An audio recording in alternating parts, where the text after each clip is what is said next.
Subscribe करंतु पाखे bell icon को क्लिक करंतु जदि नोटिफिकेशन आपण पाइबे बहुत मात्रा लाइक शेयर कमेंट करंतु ठीक अछि एबे आसंतु रेडी न करी स्टार्ट करबा आजिर पाठ कोन ना एक पदीकरणर भाग 5 तेबे आसंतु एक पदीकरण भाग 5 फर्स्ट कोन ना दशरथक पुत्र जे ताको हम एक पदरे कहबे कोन ना दासरथी कोन कहबा दासरथी दशरथक पुत्र दासरथी नेक्स्ट दितिंकर पुत्र होचंती दैत्य एक पदरे कहले दैत्य नेक्स्ट द्रुपदक कन्या को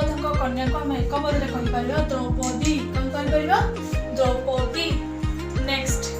द्रोणकर पुत्र को हम कहबा द्रोणी कोन कहबा द्रोणी नेक्स्ट धृतराष्ट्रक पुत्र को एक पदरे कह जाय धातराष्ट्र कोन कहते धातराष्ट्र केमती सब मिस्टेक केमती सब स्पेलिंग प्रोनाउन हेजी आपण एगुडा को बारंबार रिपीट करंतु मु प्रति क्लास रे आपण को कहबी कि एगुडा को नोट खाता रे आपण बारंबार लिखंतु जेते लिखिबे ना सेते आपनकर ग्रामेटिकल एरर कम रहबो ठीक अछि नेक्स्ट निकषर पुत्र किए ना नैकसेय किए ना दशानन रावण जहा कि 10टा मुंड ठीक अछि तले रावणर अन्य नाम नैकसेय से कहांक पुत्र निकषांक पुत्र ठीक अछि नेक्स्ट पांडुंकर पुत्र होचंदी पांडव एक पदरे कहले कोन पांडव ठीक अछि नेक्स्ट प्रश्न नंबर 5 कोन ना पृथांकर पुत्र को हमें एक पदरे कहबा कोन ना पार्थ कोन कहबा पार्थ नेक्स्ट बदरंक पुत्र को हमें कहि परिया कोन ना बादरायण नुहे बादरायण बा व्यासदेव ठीक अछि नेक्स्ट वसुदेवंक पुत्र को हमें कहि परिया कोन एक पदरे वासुदेव ताको पुत्र होचंती वासुदेव विदेह राजांक कन्या होचंती वैदेही ठीक अछि नेक्स्ट विनीतांक पुत्र को एक पदरे कहबा वैनतेय कोन वैनतेय नेक्स्ट विश्रवांक पुत्र को हमें एक पदरे कहि परिबा वैश्रवण कोन वैश्रवण नेक्स्ट भृगुंकर पुत्र जे कि हमें एक पदरे कहि परिबा कोन ना भार्गव कोन भार्गव नेक्स्ट मनुंकर पुत्र को हमें कहिबा मानव अथवा मनुष्य दीटा जाक एका कथा मानव कहिले चढ़िबो आइतर आपण मनुष्य भी कहि पारे ठीक अछि नेक्स्ट मृतंडंकर पुत्र होचंती किए एक पदरे कहले मार्तंड वा सूर्य ताले मार्तंड होचंती मृतंडंकर पुत्र ठीक अछि नेक्स्ट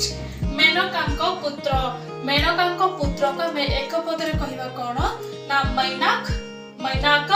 नहले हिमालय ठीक अछि आपण जोटा भी लिखिले चलिबो नेक्स्ट जदुंकर पुत्र को हमें कहिबा कोन ना जादव एक पदरे कहले कोन जादव नेक्स्ट रघुंकर पुत्र को एक पदरे कह जाय राघव कोन कह जाय राघव नेक्स्ट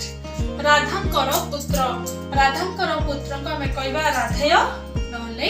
कर्ण तो आपण दुईटा भीतर जोटा भी लिखिले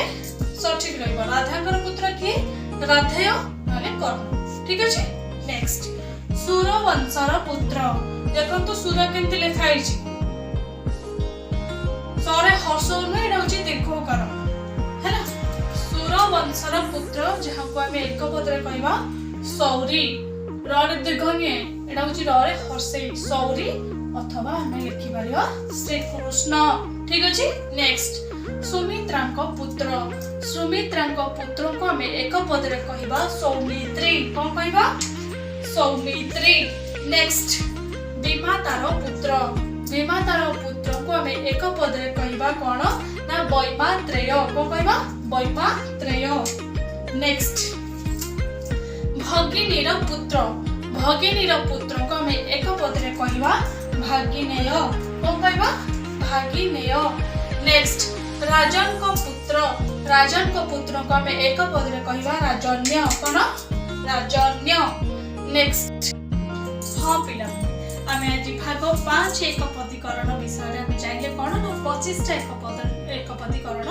विषय ठीक अछि। तो ए टाइप रे यदि आपण वीडियो देखियो जानते मो चैनल ले सो प्लीज आपण को रिक्वेस्ट करछि फर्स्ट टाइम जाई कि मो चैनल टी को सब्सक्राइब करंतु पाखर थिया बेल आइकन को क्लिक करंतु जदर कि मो चैनल आ नवा वीडियो रो प्रथम नोटिफिकेशन आपण पाइबे ठीक अछि। बहुत मात्रा लाइक शेयर सब्सक्राइब करंतु बहुत बढ़िया बढ़िया कमेंट दंतु जदर कि मोर उत्साह आसीबो कि आपण मानक पई एई टाइप रो नुवा नुवा वीडियो अपलोड करिया पई ठीक अछि। तो पुणी देखा हबो आगामी अध्याय रे एक नुवा अध्याय को नेकी एक पदीकरण रो भाग 6। तो एई टाइप रो वीडियो आपण को केमती कोन लागुछ मते निश्चित भाबरे कमेंट रे जणाइबे रहुची। धन्यवाद पुणी देखा हबो आगामी अध्याय रे नमस्कार।